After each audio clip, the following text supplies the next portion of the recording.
Hello friends, good morning. आज हम लोग 7 जून 2026 के करंट अफेयर्स डिस्कस करेंगे।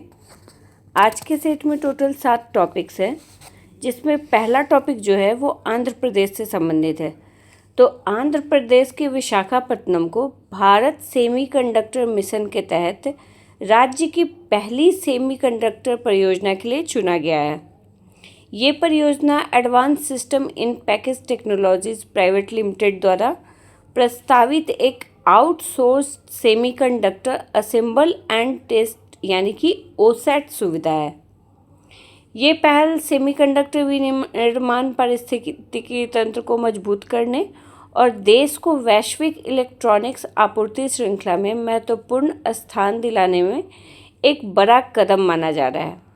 अब ओसैट क्या होता है? तो ओसैट सेमीकंडक्टर उद्योग की बैंक एंड विनिर्माण प्रक्रिया का एक महत्वपूर्ण हिस्सा है, जिसमें चिप्स की असेंबलिंग, पैकेजिंग और परीक्षण का कार्य किया जाता है।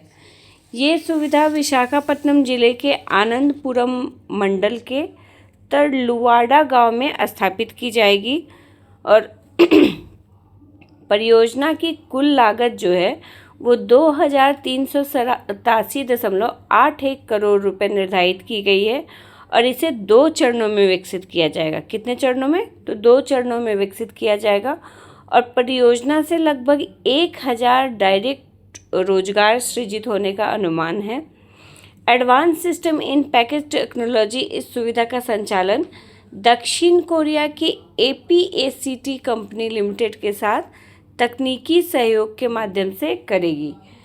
तो अगर क्वेश्चन आए कि भारत सेमीकंडक्टर मिशन के तहत किस राज्य को पहली सेमीकंडक्टर परियोजना के लिए चुना गया है, तो आंध्र प्रदेश।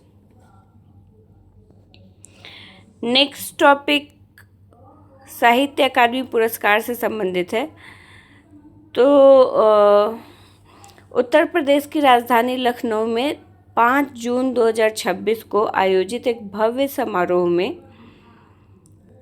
51 कलाकारों को संगीत, रंगमंच, नृत्य और लोक कलाओं के क्षेत्र में उत्कृष्ट योगदान देने के लिए संगीत नाटक अकादमी सम्मान से सम्मानित किया गया है और ये सम्मान वर्ष 2021, 2022, 2023 और 2024 के लिए दिए गए हैं।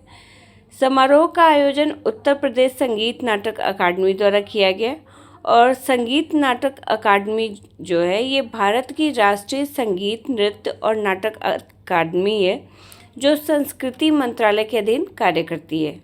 इस समारोह में चीफ गेस्ट कौन था? तो उत्तर प्रदेश के उप मुख्यमंत्री ब्रजेश पाठक, ये उत्तर प्रदेश के उप मुख्यमंत्री हैं, ये इस सभा के मुख्य अतिथि थे। नेक्स्ट टॉपिक है भारतीय वायुसेना के नए उप वायुसेना प्रमुख नियुक्त हुए हैं एयर मार्शल आशुतोष दीक्षित। ये 1 जुलाई 2026 से अपना कार्यभार संभालेंगे और ये इनसे पहले इस पद पे एयर मार्शल नागेश कपूर थे, जिनका स्थान ये लेंगे। तो अब भारतीय वायुसेना के नए उप वायुसेना प्रमुख कौन बन गए हैं? तो air marshal Ashutosh Dikshit. Next topic Gujarat से संबंधित है। तो अभी प्रधानमंत्री मोदी 5 जून को गुजरात के दौरा पे थे। इस दौरान इन्होंने कई परियोजनाओं का शिलान्यास और उद्घाटन किया है। तो वहाँ पे दक्षिण गुजरात में 12,421 करोड़ रुपए की परियोजनाओं का, राष्ट्रीय राजमार्ग परियोजनाओं का उद्घाटन और शिलान्यास किया है इन्होंने। और इसमें वडोदरा मुंबई एक्सप्रेसवे के 2 महत्वपूर्ण खंडों का उद्घाटन किया, जिसमें पहला जो है वो 36 किलोमीटर लंबा किम एना खंड है और दूसरा 27.5 किलोमीटर लंबा गांदेवा एना खंड। गुजरात का वडोदरा मुंबई एक्सप्रेसवे जो है ये पश्चिम भारत के सबसे महत्वपूर्ण सड़क गलियारों में से एक है और ये गुजरात और महाराष्ट्र के बीच तेज और सुगम संपर्क प्रदान करेगा। इसके साथ ही प्रधानमंत्री ने 4 नई राष्ट्रीय राजमार्ग प्राधिकरण परियोजनाओं का भी शिलान्यास किया, जिसकी कुल लागत 4,732 करोड़ रुपए है। कौन कौन से हैं ये चारों नए राष्ट्रीय राजमार्ग? तो राष्ट्रीय राजमार्ग 56 के धमासिया बिटाडा मोवी खंड का 4 लेन विस्तार, दूसरा है राष्ट्रीय राजमार्ग 56 के नसरपोर मलोथा खंड का 4 लेन विस्तार। तीसरा है रिलायंस क्षेत्र के निकट 6 लेन का वाहन अंडरपास। और चौथा सूरत हजीरा राष्ट्रीय राजमार्ग 53 के कावास क्षेत्र में वाहन अंडरपास सह फ्लाईओवर का निर्माण। तो इस परियोजना का लाभ दक्षिण गुजरात के आदिवासी, औद्योगिक और तटीय क्षेत्रों को मिलेगा। तो इन सारी परियोजनाओं का शिलान्यास और उद्घाटन किया गया प्रधानमंत्री मोदी के द्वारा उनके गुजरात दौरा के दौरान। नेक्स्ट टॉपिक नासा के एक मिशन से संबंधित है, मावेन मिशन।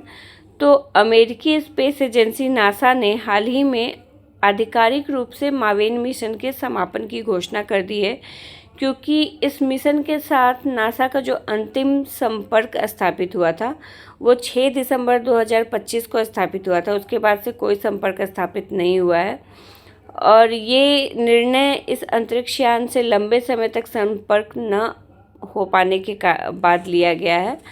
तो इस मिशन को नवंबर 2013 में प्रक्षेपित किया गया था और मंगल ग्रह की कक्षा में 11 वर्षों से अधिक समय तक सफलतापूर्वक कार्य किया है इसने और ग्रह के वायुमंडल से संबंधित महत्वपूर्ण वैज्ञानिक जानकारियां प्रदान की है। मावेन का पूरा नाम क्या हुआ? तो Mars atmosphere and volatile evolution, ये मावेन मिशन का पूरा नाम है। ये नासा का एक कक्षीय अंतरिक्ष यान था जिसे मंगल ग्रह के ऊपरी वायुमंडल और वहां होने वाली वायुमंडलीय गैसों की क्षति की प्रक्रिया का अध्ययन करने के लिए विकसित किया गया था। मावेन का जो सबसे महत्वपूर्ण योगदान रहा वो ये समझने में रहा कि सूर्य और उसकी गतिविधियों ने समय के साथ मंगल ग्रह के अधिकांश वायुमंडल को कैसे समाप्त कर दिया है। तो ये समझने में मावेन का सबसे बड़ा योगदान रहा है और मावेन ने क्यूरियोसिटी और परसेवरेंस रोवर से प्राप्त आंकड़ों को पृथ्वी तक पहुंचाने में सहायता की है। तो इससे अब अमेरिकी स्पेस एजेंसी नासा का संपर्क टूट चुका है और इसकी घोषणा आधिकारिक रूप से नासा ने कर दी है। तो अगर पूछा जाए कि मावेन किस देश का एक अंतरिक्ष मिशन है, तो नासा का, अमेरिकी स्पेस एजेंसी नासा का ये महत्वपूर्ण मिशन है जो मंगल ग्रह के वायुमंडल के अध्ययन करने के लिए लॉन्च किया गया था। नेक्स्ट टॉपिक, पटना उच्च न्यायालय के नए मुख्य न्यायाधीश नियुक्त हुए हैं। किसे नियुक्त किया गया है? तो जस्टिस मीनाक्षी मदन राय। उन्हें पद और गोपनीयता की शपथ किसने दिलाई? तो बिहार के राज्यपाल लेफ्टिनेंट जनरल सैयद अता हसनैन। इनका भी नाम याद रखिएगा, राज्यपाल का भी नाम पूछ लेता है, कई बार ये भी पूछ लेता है कि पटना उच्च न्यायालय के मुख्य न्यायाधीश के रूप में जस्टिस मीनाक्षी मदन राय को शपथ और गोपनीयता पद और गोपनीयता की शपथ किसने दिलाई? तो बिहार के राज्यपाल लेफ्टिनेंट जनरल सैयद अता Hasnain. Justice Meenakshi Patna high court की 48वीं मुख्य न्यायाधीश बनी हैं और उन्होंने संगम कुमार साहू का स्थान लिया है। पटना उच्च न्यायालय की स्थापना कब हुई थी? तो 3 फरवरी 1916।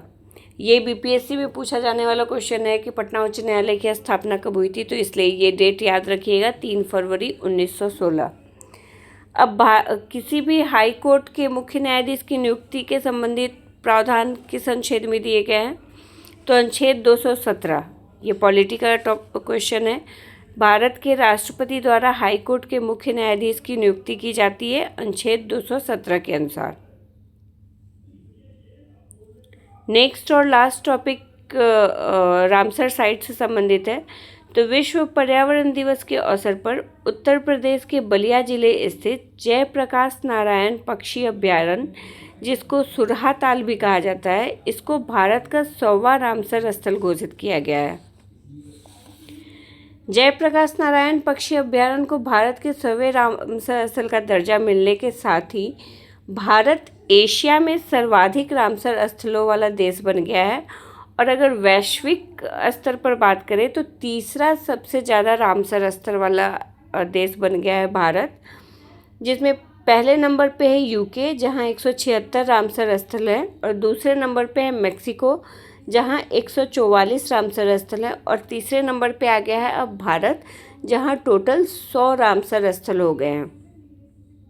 अब रामसर स्थल होता क्या है, तो ये ऐसे वेटलैंड होते हैं जिसे वैश्विक स्तर पर विशेष पारिस्थितिक महत्व के कारण मान्यता प्राप्त होती है। वर्ष 2026 में भारत में किन किन रामसर स्थलों को शामिल किया गया, तो 4 नए रामसर स्थल ऐड हुए हैं 2026 में। यूपी का पटना पक्षी अभ्यारण्य, ये एटा ज़िले में है। इसको जनवरी 2026 में भारत का 97वां रामसर स्थल घोषित किया गया। उसके अलावा छारी ढांड आर्द्रभूमि, ये गुजरात में है। इसको भी जनवरी 2026 में भारत का 98वां रामसर स्थल घोषित किया गया।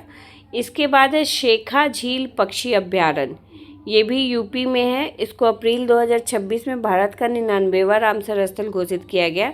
और अब 5 जून 2026 को जयप्रकाश नारायण पक्षी अभ्यारण्य को भारत का 100वां रामसर स्थल घोषित किया गया। और इसके साथ ही यूपी में जो है अब कुल रामसर स्थलों की संख्या हो गई है 13। भारत के टोटल रामसर स्थल बढ़ के हो गए हैं 100। और यूपी, सिर्फ यूपी से अगर बात की जाए तो यूपी में अब कुल रामसर स्थलों की संख्या हो गई है 13। तो ये हमारे आज के टॉपिक्स थे। मिलते हैं नेक्स्ट डे। Thank you. अगर आपको इससे रिलेटेड PDF डाउनलोड करना हो तो आप ओनली BPSC की साइट या ओनली BPSC के ऐप के थ्रू डाउनलोड कर सकते हैं। Thank you.